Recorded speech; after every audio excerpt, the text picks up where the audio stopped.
A magnitude 7.7 earthquake struck Indonesia on 15 August 2026. The BBC reported at least 47 people killed in the earthquake. France 24 reported the death toll as at least 47.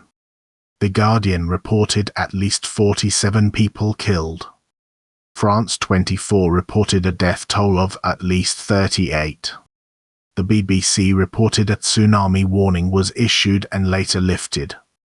France 24 reported tsunami waves of up to 1.6 meters in some coastal regions.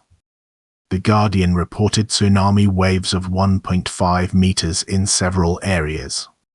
France 24 reported 235 aftershocks, including one of magnitude 6.1.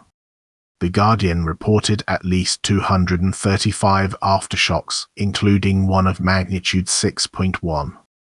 The BBC reported more than 150 houses severely damaged.